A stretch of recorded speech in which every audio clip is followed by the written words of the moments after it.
Il est 19h. Yarana, merci de nous rejoindre sur la première. Dans l'actualité de ce mardi soir, d'abord, cette affaire de trafic d'ice. 9 personnes ont dû s'expliquer sur leur implication. Ce groupe d'individus est soupçonné d'avoir importé des États-Unis près de 5 kilos de méthamphétamine destinée à la vente. C'était entre 2018 et 2020.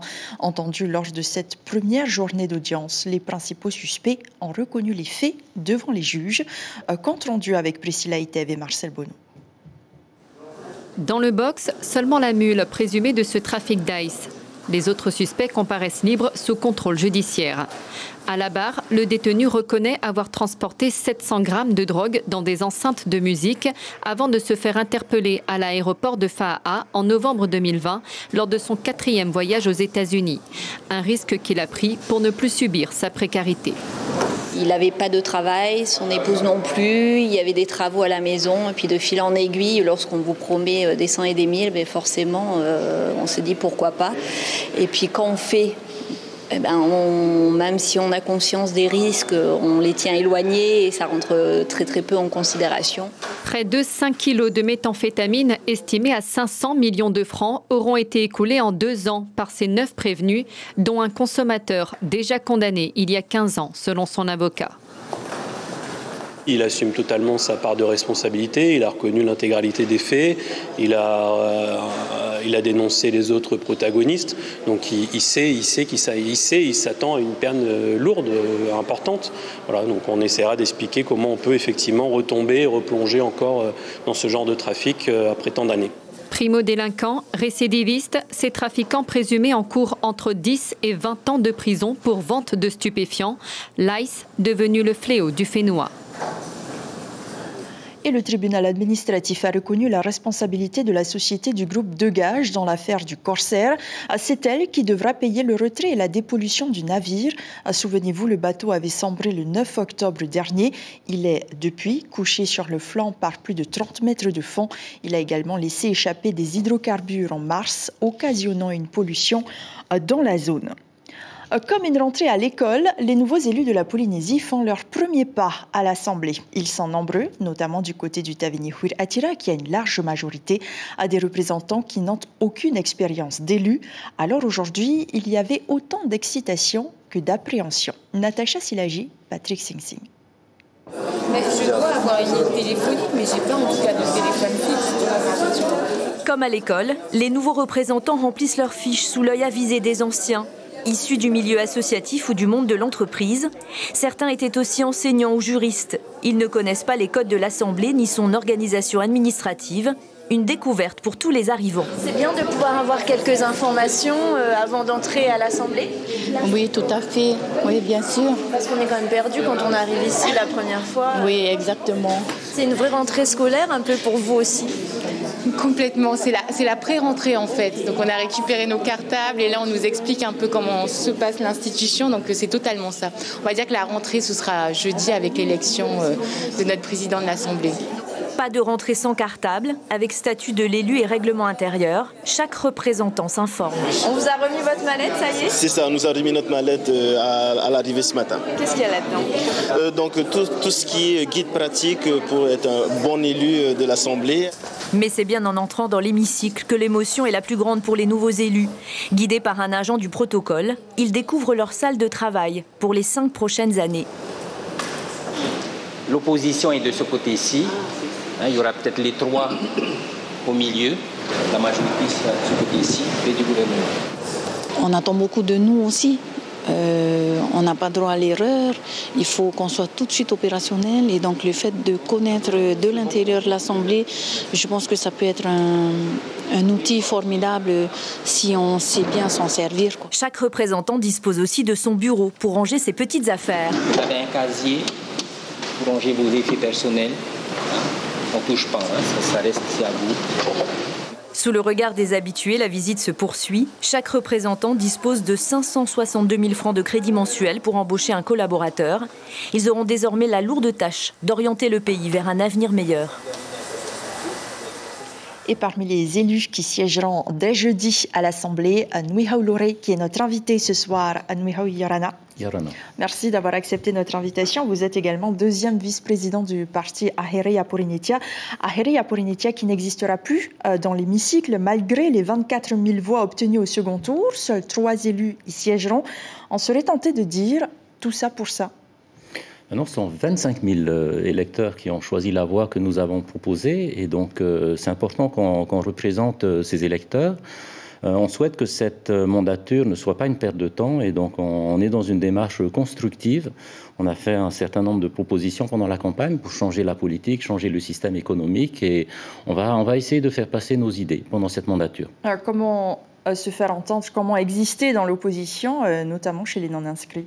C'est compliqué, c'est pour ça que durant la campagne, on a bien expliqué que ce système, ce mode de scrutin et ce mode de calcul ne permettait pas l'expression démocratique la plus large. Et donc, tous les grands partis, lorsqu'ils sont dans la minorité, souhaitent modifier ce dispositif. Et puis finalement, quand ils arrivent au pouvoir, ils sont bien contents de s'accaparer justement de tous les outils du pouvoir. On souhaite que ça change. Et donc, on va essayer de proposer par la voie de résolution de modifier ces modalités de calcul. Si le mode de calcul avait été équitable, nous aurions 11 élus à l'Assemblée. Ça montre bien que ce système de prix majoritaire et de calcul n'est pas ce qui permet l'expression démocratique. Alors, en attendant que ce soit fait, vous siégez donc chez les non-inscrits, vous avez aussi un temps de parole très réduit. Est-ce qu'on peut considérer que pendant 5 ans, ce sera des discours à blanc aussi? Non, pas du tout. Non, pas du tout, parce que c'est vrai que le Tavini, dans sa campagne, a repris un certain nombre de propositions que nous avons faites et nous souhaitons faire aboutir ces propositions. Il y a des questions qui touchent les Polynésiens aujourd'hui. Par exemple. La question de l'inflation, la question de la fiscalité. Pour les entreprises, la nécessité de réformer un système qui arrive à ses limites. Et donc, il peut y avoir des convergences. Et nous souhaitons être une force de proposition, cette assemblée. Et nous connaissons les outils, parce que j'ai vu le reportage que vous avez diffusé. C'est vrai qu'il y a beaucoup de nouveaux. Nous, on n'est plus tellement nouveaux. Et donc, on a une connaissance aussi du système législatif et on va faire des propositions pendant cette mandature.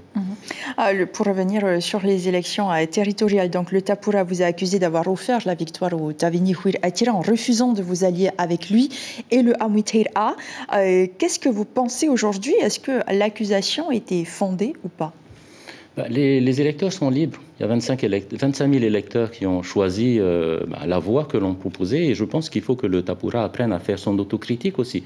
Parce que cette défaite du Tapura, elle est liée au comportement que ce parti a eu, cette majorité a eu.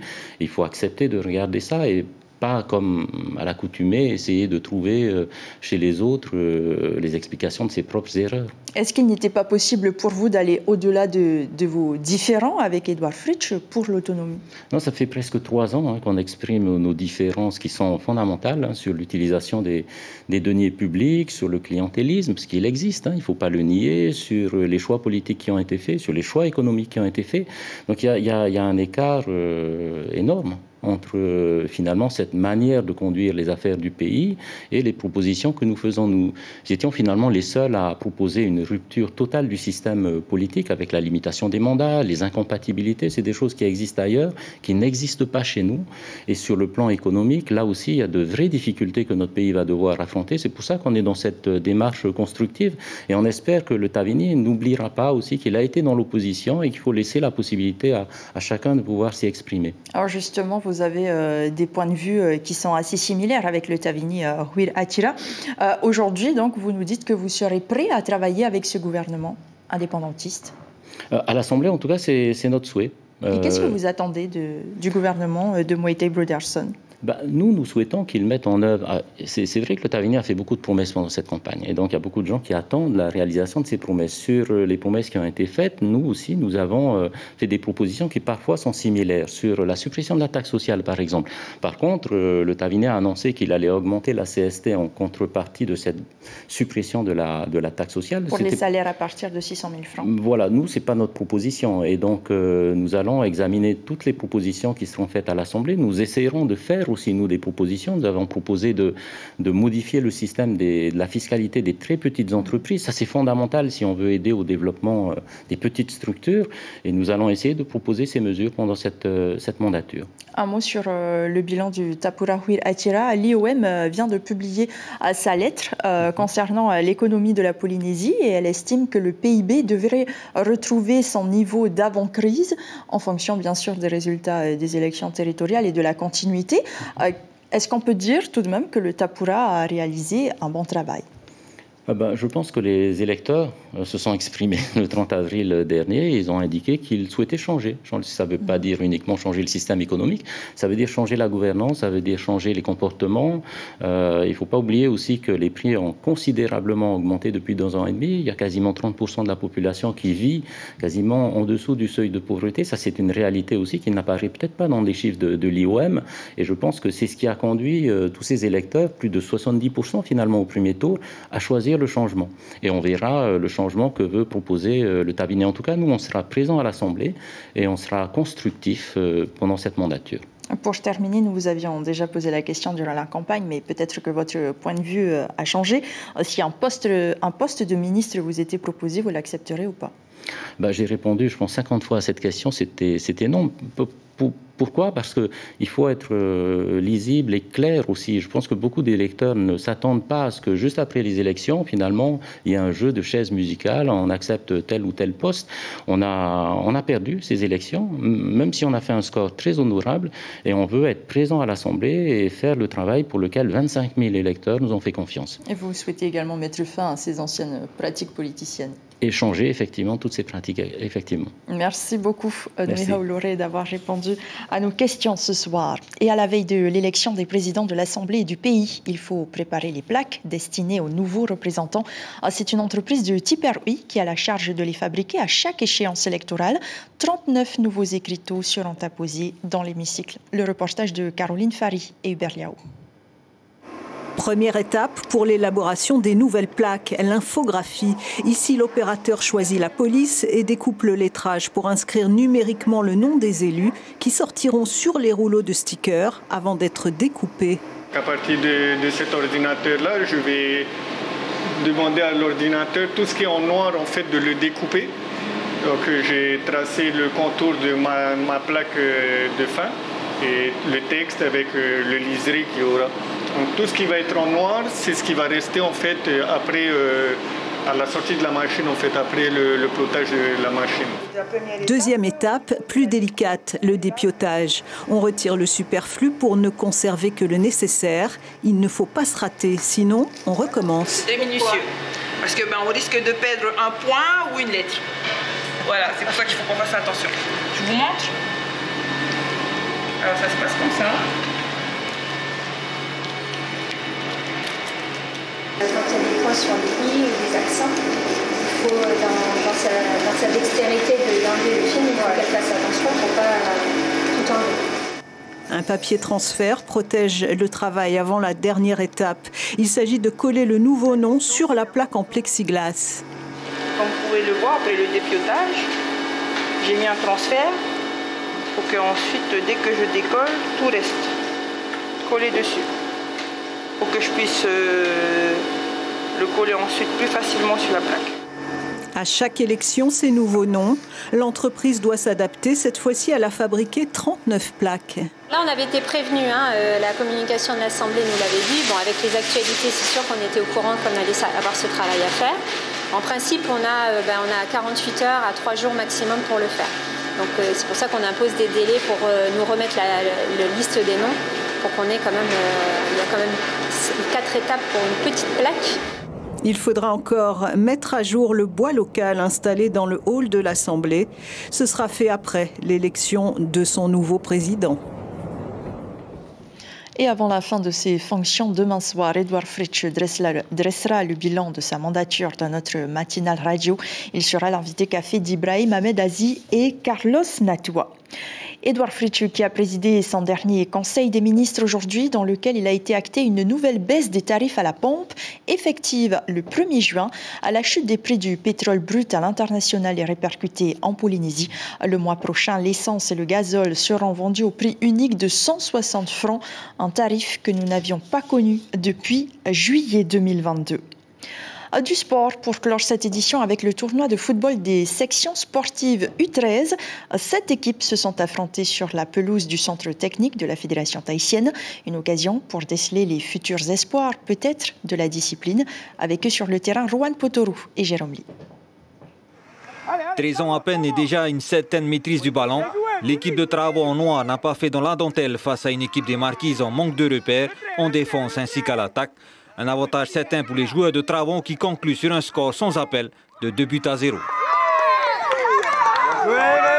L'équipe adverse aussi a bien utilisé ces espaces-là et nos erreurs aussi.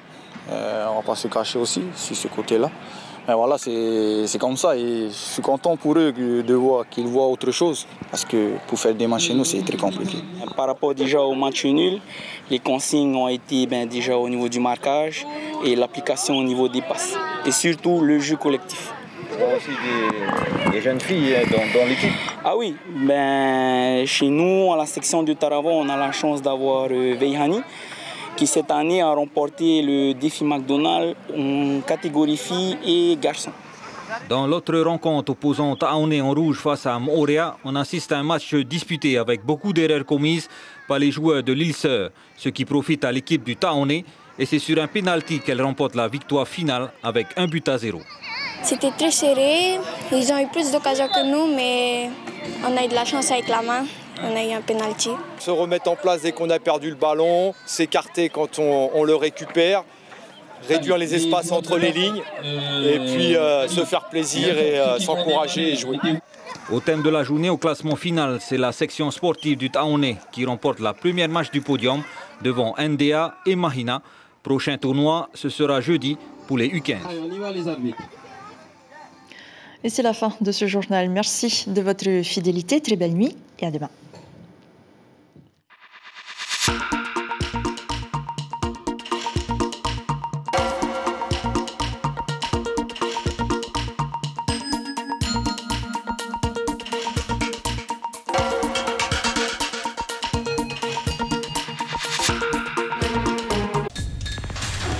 L'information en continu sur Polynésie la première, Internet et réseaux sociaux.